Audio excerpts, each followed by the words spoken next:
Morning peeps, good morning everyone. How's everyone doing? Hopefully you guys are all doing well. Don't forget, if you're new to the channel, like, share, subscribe. A couple of things before we dive into the news. First thing, this Saturday live watch along, please don't forget Oleksandr Usyk versus Daniel Dubois. We're going to get going at around 8 o'clock. I'll put it in the community tab if that time changes, but 8 o'clock for me is a perfect time to start. I think the main event ring walk time is 10:30. We might do a live on Friday as well to build up to it. So after the weigh-ins, we can react to that. So yeah, we might do a live on Friday, but I'll let you guys know before then. And talking of lives, we're going to do an Instagram live tonight. Tonight, Instagram live, 8 o'clock, weight cut, road to 175 pounds. We have a few more pounds to shed and we're going to do it live in the gym so you guys can see exactly how we're going to get rid of those few pounds. We weigh in tomorrow morning. So we weigh in Thursday morning. We have to hit the scales at 175 pounds. It's not going to be easy. The last few days, the last few days have been very, very tough. But we're nearly there. We're nearly there. So we're going to do an Instagram live tonight, 8 o'clock. My Instagram handle is in the description. It's @Oladipo. So very simple. Join me on Instagram. I'm not going to be talking that much, but you guys are going to be seeing the workout I'm going to do to shed. I think it's the last 6 or 7 pounds, which we hope is just going to come from water. If not, we're going to have to burn some more fat. But look, should be fun. So live on Saturday for the fight, 8 o'clock. We're probably going to do a live on Friday around 8 o'clock as well. And we're doing an Instagram live tonight. Don't say your boy isn't keeping you guys entertained. All right, let's have a look and see what there is today. Talking about entertainment. Do you see John Fury yesterday? Obviously, I was doing the press conference for this Misfits card. And it was just carnage. Honestly, carnage. I did the 2 face-offs. So I did Logan Paul versus Dylan Dennis face-off, where I didn't have to say anything. I probably said about, no joke, I probably said about 10 things, 10 words. And they were just like most, when I'm doing these things, you have to get involved. You have to kind of ask the questions, egg each other on, maybe start a bit of shit. This one, I just literally just sat down and they just went at each other. Same with KSI versus Tommy Fury. KSI is so much smaller than Tommy Fury. It's incredible. I think KSI looked like he weighed about 180 pounds, where Tommy Fury looked close to 210. The fight's at 183. I don't know how Tommy's going to make that, but he did. Well, he made 185 for Jake Paul, so he can make it. But yeah, John Fury was crazy. I don't know. I don't even know what to make of it. I left the arena like, what the fuck is this? But then on the way out, I've got all these little kids coming up to me and they're loving it. They're absolutely loving it. Oh my God, this is incredible. And I'm like, okay, I see why they continue to do this stuff, because it's got a generation of kids that absolutely love it.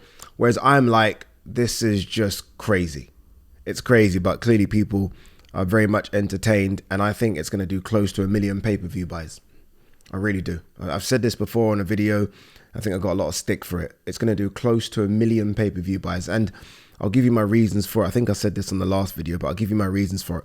The 4 guys anyway, just the 4 main fighters, and they've not even released the rest of the card, but the 4 main fighters, so Tommy Fury, KSI, Logan Paul, Dylan Dennis, I think combined, I'm going to say, across their social media platforms, they probably have somewhere in the region of 150 million followers combined. And then you almost have to do the kind of offspring of them all. So with Tommy Fury, you get Tyson Fury, you potentially get Molly May tweeting something about it as well. Incredible eyeballs. With Dylan Dennis, you're going to get Conor McGregor. I think he was supposed to be there because when I looked on the table, his name was there. So you're going to get Conor McGregor. With Logan, you guys know what I'm going to say, you get Jake Paul. And with KSI, you get his brother Deji. It's just too big. It's too big. It's going to do 1 million pay-per-view buys. And boy, I think it's going to be a crazy card. Denzel Bentley, let's talk real boxing. I think Liam Smith is going to hurt Eubank again and win. Yeah, that's kind of my thought process as well. Look, credit to Eubank saying, let's run this again. I mean, there are other options there. I think if the Conor Benn situation sorted itself out, I think he would have fought Conor Benn because that's an easier fight. Liam Smith is clearly a better boxer than Eubank, better boxer than Ben as well. And he hurt him last time. Obviously, there is controversy about how he hurt him, but he hurt him. Eubank was supposed to be the guy that couldn't be hurt, the Terminator. Liam Smith hurt him, so Liam Smith's going to go into that fight thinking I can hurt you again. I will say this though, I think the round before that elbow/punch, whatever it was, I think Eubank was boxing well. I just don't like the idea of just switching trainers, and he's gonna try and come in and do different things. I mean, what he needs to do is just listen to his corner. So maybe just fight the way Eubank fights, like that aggression that we saw against maybe Avni Yildirim. Be on the front foot, because I think the best Eubank's on the front foot. When he tries to fight on the back foot, it's just not for me. So be on the front foot, listen to Bomac, maybe get that confidence from a Bomac in the corner, and let's see what happens. But yeah, looking forward to it. The card looks pretty good as well. Peter McGrail to go for the WBA regional belt on the Catral Linares card. McGrail, very, very good fighter. Obviously, very, very good amateur, making his way now in the pros. We'll see what kind of progression he can make. A lot of these guys, where you think they're going to go, sometimes they come up stuck against just seasoned professionals. Like, these guys are very, very good amateurs. But speaking to Tony Bellew, I said, what's the difference between amateur boxing and professional boxing? He's like light and day. He even compared it to two different sports. I think he compared it to like football and rugby, which I thought was going a bit too far. But these amateurs who are clearly used to kind of point scoring just need to maybe adjust their game a little bit to the pros. I think the two best examples so far have been, I think, the McCormack brothers. I think they look vicious, like ready for the pros. I think Ben Whittaker looks really, really good. And I think Galal Yafai looks good as well. A lot of the other ones maybe need to work on a few things, but they've got time. Mayweather had Canelo level power, says Shane Mosley. Yeah, I think a lot of people maybe don't attribute that to Floyd. They don't think of Floyd as a power puncher. When Floyd sits on his punches, he hurts you. He's just so used to kind of tippy-tapping, back foot fighting, throwing combinations where you don't really need to sit on your punches as much. But when he wants to land that single big shot, he will land it. I think the issue with Floyd is that over the years, he hurt his hands so much. So maybe didn't want to risk putting everything into his punches.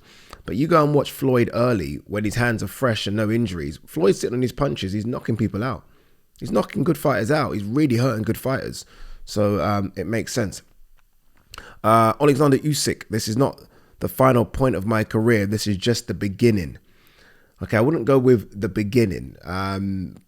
This is clearly the final chapter. Usyk's 36. He has started to slow down in terms of his fights, right? He doesn't fight as much as he used to. Long amateur career as well. I love Oleksandr Usyk. I love him. There isn't three fighters that I love more on planet Earth than Oleksandr Usyk. I love his character.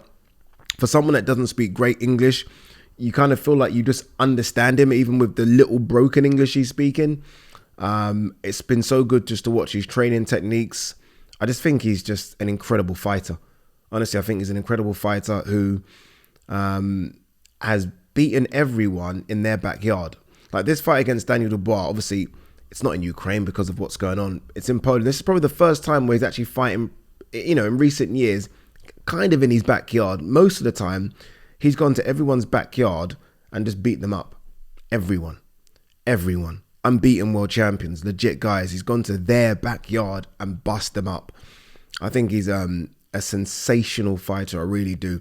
And I think I really started to understand his brilliance. Like, it wasn't, some people will jump and say the Gassiev fight and the Bradis fight. Yeah, you're right. Even the Michael Hunter one in America. But I think it's listening to Paulie Malignaggi when he was fighting Tony Bellew. So I can't remember. I think David A might have been on comms. But Paulie was the only one that I think was seeing what Oleksandr Usyk was doing. And he was making me then understand and see what Oleksandr Usyk was doing. Like, everyone else was praising Tony Bellew, right? Like, Tony Bellew's he's doing this. And Paulie was the only one almost telling us that Oleksandr Usyk is almost just laying traps and going through the gears here. And when you watch it back, you can just see it happening. And like, say what you want about Paulie. I know he's had issues outside the ring, which is probably why we don't see him as much on comms anymore. But that guy commentating a fight, there isn't many better. The way in which he breaks a fight down shows you what's happening. So you guys can just see, especially if you're casual fans, you can actually see what a fight is doing. And the way in which he broke down what Oleksandr Usyk is starting to do, it made me then in the lead up to the AJ fight. And I remember I gave my prediction. I remember going on to, at the time it was Boxing Social with Rob Tebbett. And I'm like, man, I want AJ to win, but I can just see a way where Oleksandr Usyk just goes through the gears and AJ can't compete with this. There's a clip of me saying it. I think it might be on my Instagram. And that's because of how I remember Paulie commentating on him doing the Tony Bellew fight. Like, this guy, there really is, I know it sounds a bit cliche, but the top fighters, there really, really, really is a time in fights where they are downloading information. I know for a fact this happens. They are watching what you're doing and they are reading it. It's almost like slow motion. Terence Crawford did it against Errol Spence. Obviously, Oleksandr Usyk has done it. Inoue doesn't do it because Inoue jumps on you straight away. Floyd definitely did it in his fight, especially at 147, where he's reading what the bigger guy's doing. Okay, they're going to do this, they're going to do that. And look, they might get caught, but they know that they're setting you up for something. And that Oleksandr Usyk fucking guy is just a genius in it. Plus, he's a southpaw. He seems to have an engine that can just keep on going and going and going. He can be hurt. AJ hurt him to the body. He can be hurt, but AJ's a big, strong guy. But ultimately, I think he's just another level. He's just another level. There are very, very good fighters out there. Very good fighters. Again, Errol Spence Crawford's a great example of a very, very good fighter. And then a generational great fight. Oleksandr Usyk's a generational great talent. And we should be lucky because I think there's a few generational great talents that we have in this era. Oleksandr Usyk is certainly that. The pound for all of the guys in the pound for pound top 3, maybe even stretch it to top 4, top 5 are generational greats. And Oleksandr Usyk is that. And that's why it's going to be very, very difficult for Daniel Dubois, because this guy doesn't slip. You know what I mean? It's not like he gets out of shape. It's not like he goes partying. I mean, I don't know if he's a drinker or not. I don't know. But he doesn't seem like someone that just goes off the rails with a big win. Yes, I'd like to see him more active. But there's an argument to say when you're that age, maybe you rest the body a little bit. Maybe you let the body completely heal. Start camp absolutely 100% fresh, then go again. Maybe I don't like it, but maybe there's an argument that that's what you do. But look, I think he's the king of boxing. I do. And the reason I say it is because I like going from cruiserweight. Like we've seen the guys now jump weights. Yeah, a new age jumping weight. Crawford's gone up, obviously undisputed at 147 pounds. No disrespect to these guys. I'm not even gonna. It's incredible what they're doing, by the way. They're jumping in a new age case. You jump in a few pounds. Crawford case 7 pounds, and now, like this guy from cruiserweight to the land of the giants and heavyweight. Do you know how many pounds difference this is? You know when you see guys again, and the smaller weight guys going up a couple of pounds, and they get a lot of credit for going 3 and 4 world champions, as they should. Usyk was a cruiserweight jumping up to the land of the fucking giants. Like the heavyweights now are not the heavyweights from the 80s in terms of size. These heavyweights now are so big. Like you've got to be 6'4", 17 stone just to get in the door. And Usyk's had to jump up and weight to compete with those monsters.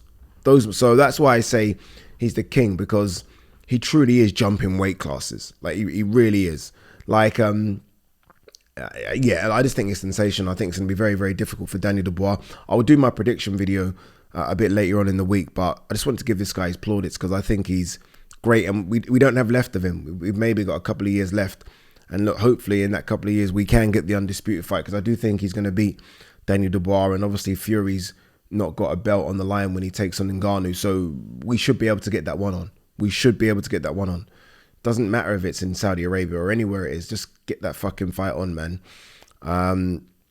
Otto Volin, Usyk is the better fighter, but Dubois is a big heavyweight and a big puncher. Yeah, so was AJ. Chisora isn't really a big puncher, but Chisora is a big heavyweight. Chisora is the same size as Dubois. So he's had that mix. And I think him going back to back with AJ's a lot better boxer than Dubois, and AJ hits harder than Dubois. The only thing I think Dubois maybe isn't as reluctant to let his hands go, but Dubois is not better than AJ. And he dealt with AJ twice, so I think, yeah, we'll see how it plays out. Jamel Charlo still angered by the WBO. Don't touch my belt. Dude, don't worry about the belts. I know you're undisputed, but don't worry about the belts. When it's all said and done, you're facing Canelo to become undisputed at 168. The belts won't mean anything. You always have that title. You're always going to have that title. You've got the title forever now of undisputed at 154 pounds. You can let those belts go. You can. He was on the Breakfast Club, Jamel Charlo, talking about Crawford again.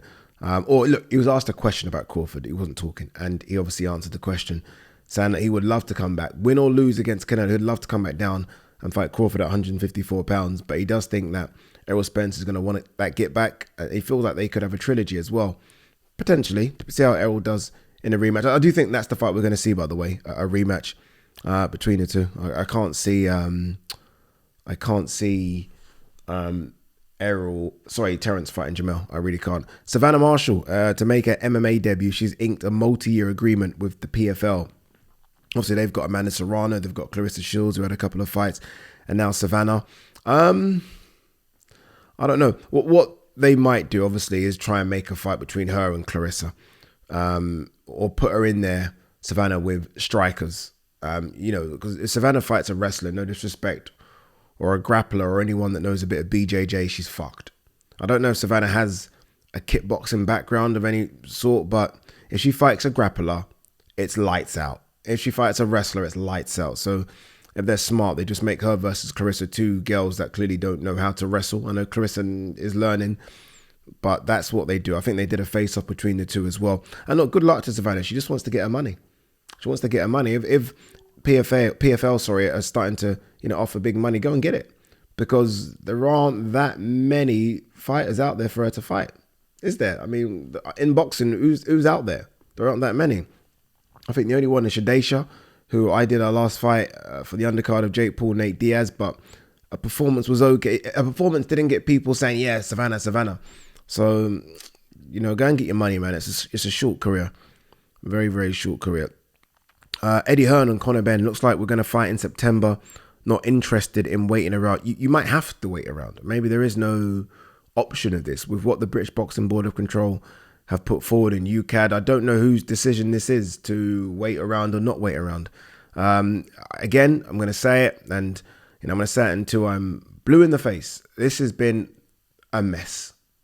This, honestly, and it's still a mess. That's we knew this was a mess. I mean, I've been saying this was a mess from the beginning, but 6 months in, it's like, okay, this is a mess. Let's just sort this.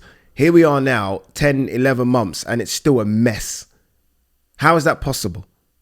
Complete mess, honestly, complete mess. Anything else?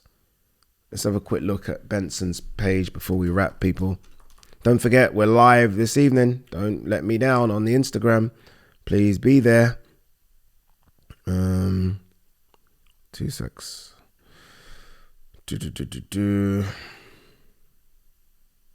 This is so random and different. But Twitter now being called X. We're still going to call it Twitter. Random. All right, guys. No, I think that is it. There is nothing else to report.